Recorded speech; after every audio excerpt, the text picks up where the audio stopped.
अस्सलाम वालेकुम व्यूअर्स, क्या हाल चाल है। उम्मीद है आप सब ठीक ठाक होंगे। मैंने आज सारे दिन की वीडियो को पहले रिकॉर्ड किया, फिर मैंने उसको वॉइस ओवर किया। ये मैंने सुबह से लेके शाम तक की रूटीन आपके साथ शेयर की है। सुबह मैंने आटा गूंदा और उसके बाद मैंने कुछ फ्रिज में पड़ा हुआ था ठंडा आटा, तो उसके मैंने पहले पेड़े बना के रख लिए, क्योंकि मैं इतनी एक्सपर्ट नहीं हूँ रोटियाँ बनाने में।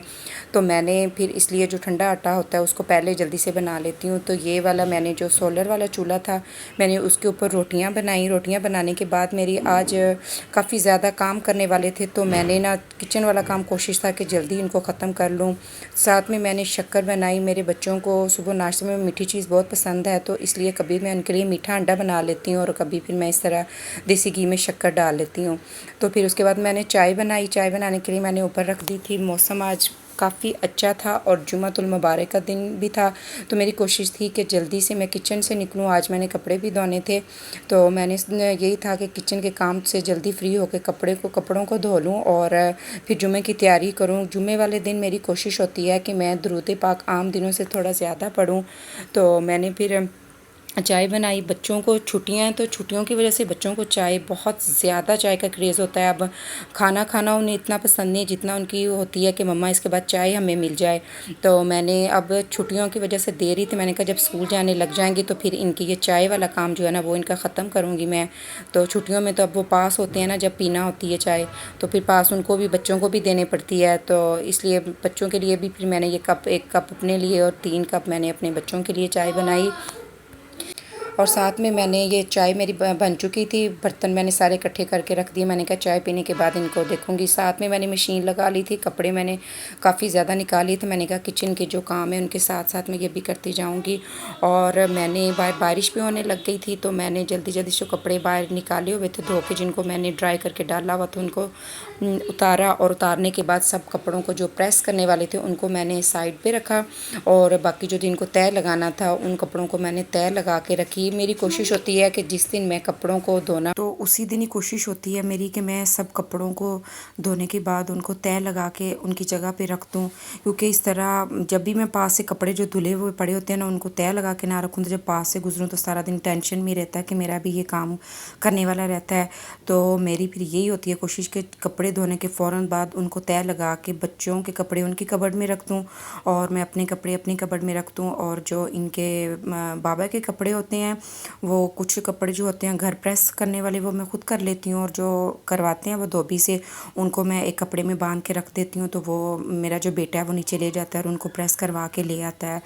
तो इस तरह ये है कि अगर हम दिन में कोई भी काम है उसकी एक रूटीन बना लें काम करने की ना, तो फिर ये है कि काम बड़ा ईजी हो जाता है। तो मैंने सब कपड़ों को तय लगा के रख लिया था। अपने कपड़े अलहदा रखे, तय लगा के जो बच्चों के कपड़े थे उनको अलहदा किया था, और जो मेरे बेटे के कपड़े थे उनको मैंने अलहदा करके रखा। और सबको मैंने फिर तय लगाने के बाद इनकी कबर्ड्स में रखना था। मैंने अब एक मेरी शॉल थी जो मैं बाज़ार जाते अक्सर लेके जाती हूँ, तो वो लास्ट पे रह गई थी तय लगाने वाली, उसको मैंने तय लगा के रखा और सब कपड़ों को मैंने सेट किया। इसके बाद मैं किचन में आ गई थी। किचन में आज मैंने बनाने थे कद्दू और साथ में चनों की दाल। तो मैं ऐसे बनाती हूँ कि सब चीज़ों को मिक्स करके रख देती हूँ और लास्ट पे मैं फिर वो प्याज का तड़का लगा लेती हूँ। तो मैंने इस तरह कद्दू और प्याज इसमें डाल दिए थे, नमक मिर्च और जो होता है हल्दी, सब चीज़ें डालने के बाद जो दाल थी, दाल के ऊपर जो पानी होता है ना, मैं वो वाला पानी इसमें डाल देती हूँ और ऊपर से फिर मैं दाल को ऐड कर देती हूँ। तो मैं तो इस तरह बनाती हूँ। आप बताएं आप सालन को किस तरह बनाते हैं। और मैं ये इलेक्ट्रिक चूल्हे पे इसको बना रही थी। इसका भी बहुत फ़ायदा है। इससे ये है कि एक तो आप मतलब किचन में खड़े होके फ़ैन वगैरह ऑन कर सकते हैं और गर्मी का एहसास भी इससे बहुत कम होता है। तो इजी होकर किचन में बंदा काम कर लेता है, इसके बहुत फ़ायदा है। लेकिन ये है कि अब मौसम थोड़ा ख़राब रहता है, तो ज़्यादा जो काम है ना वो फिर दूसरे चूल्हे पे ही, मुझे गैस वाले पे ही करना पड़ता है। लेकिन जब मौसम ठीक हो ना और चूल्हा सही चलता हो, यानी कि जब धूप फुल हो ना, तो फिर तो इन चूल्हों पे काम करने का बहुत मज़ा आता है।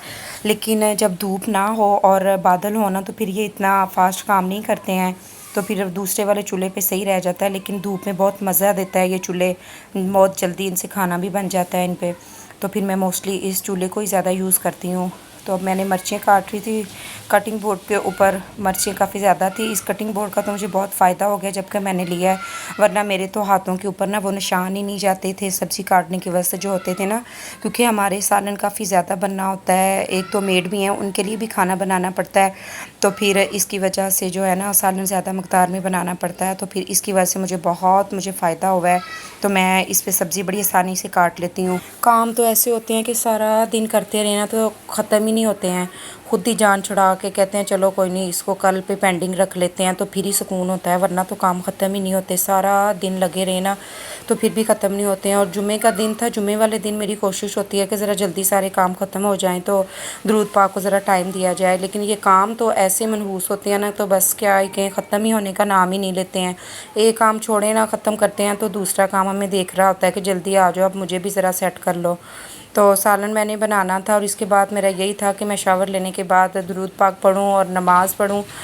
तो किचन का काम मैंने कोशिश था जल्दी जल्दी मैंने ख़त्म कर लूँ। मैंने सब चीज़ें डाल के ना वेट लगा दिया था इस पे, ताकि जल्दी से सालन मेरा बन जाए। तो मैं ज़्यादा चीज़ें इसको प्रेशर कुकर में बनाती हूँ, तो साथ में कुछ बर्तन पड़े हुए थे, मैंने कहा उतनी देर में वेट जो है वो अपना काम कर ले, तो मैं ना साथ में बर्तन पड़े हुए थे उनको धो लूँ। बर्तन भी ऐसे होते हैं कि पड़े पड़े इनकी फसाइश ही होती रहती है, सारा दिन बर्तन धोते रहें तो भी ख़त्म नहीं होते हैं। और मुझे तो ऐसी आदत पड़ी है ना कि एक दो बर्तन भी मुझे किचन में नज़र आ जाए ना, तो मेरे दिल होती है कि इनको धो के फिर ही किचन से निकलूँ। तो मैंने इस तरह से जो साथ साथ में होते हैं ना बर्तन, एक दो भी पड़ा हो तो किचन में जब चक्कर लगे तो धोती रहती हूँ। क्योंकि किचन और मेरी सासू माँ कहती हैं क्योंकि किसी की अगर सुगड़पन देखना है ना तो उसके किचन को देख लें। तो क्योंकि मेरी सासू माँ तो माशाल्लाह बहुत अच्छा उनका किचन और ये सब चीज़ें बहुत नीट एंड क्लीन होती हैं, तो उनके पास रह के ना मुझे भी काफ़ी ज़्यादा आदत हो गई है। तो मैं भी इस तरह ना अब ज़रा एक्टिव ही रहती हूँ कुछ काम के सिलसिले में कि किचन वगैरह साफ़ ही रहे। और वैसे भी ज़रा वीडियो बनानी होती है तो फिर कोशिश होती है कि साथ साथ से चीज़ें उठाती जाएं, ताकि जो किचन में ना वीडियो में ना एक्स्ट्रा चीज़ें नज़र ना आएँ। तो मैंने अब सालन जो मेरा गल चुका था, दाल भी और कद्दू, तो मैंने बस प्याज से उनको लाइट ब्राउन करना था और ब्राउन करने के बाद फिर दाल में ऐड कर देना था। तो मुझे तो इस तरह दाल बहुत पसंद है, मैं ऐसे मोस्टली बनाती हूँ क्योंकि मेरे हस्बैंड है ना उनको कद्दू बहुत पसंद है, तो उनकी तो यही ख्वाहिश होती है कि रोज़ बेशक कद्दू बन जाए, लेकिन मुझे इतनी ज़्यादा पसंद नहीं है। तो फिर मैं ना इस तरह कभी कद्दू दाल बना लेती हूँ, कभी कद्दू गोश्त बना लेती हूँ। तो ये है कि केले कद्दू मुझे खाने का दिल नहीं इतना करता है।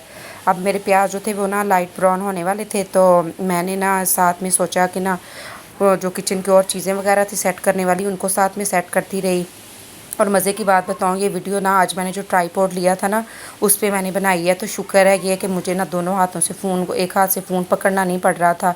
तो साथ में ना ये ट्राईपॉड की इतनी हेल्प मिल गई है कि उससे मैं वीडियो थोड़ी आसानी हो गई है बनाने के लिए। ये है कि अभी स्टार्ट है तो ट्राईपॉड को इतना ना सही उसके एंगल नहीं रखना आ रहा मुझे, तो मैं ना कोशिश है कि वो सही तरह सेट हो जाए, तो फिर मैं ना उस पर ही ज़्यादातर वीडियो अपलोड किया करूँगी, क्योंकि उससे बनाना भी ज़रा इजी हो जाता है ना वीडियो।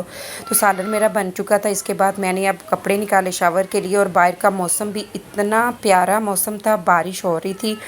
तो मौसम को देखते हुए मैंने जल्दी जल्दी से शावर लिया, और आज जुमे का दिन था, मैंने दुरूद पाक पढ़ना था। मेरे देखने वालों से भी सबसे रिक्वेस्ट है कि जुमे वाले दिन, वैसे तो आम भी पढ़ा करें, लेकिन जुमे वाले दिन ज़रूर दुरूद पाक जितना हो सके ज़रूर पढ़ा करें।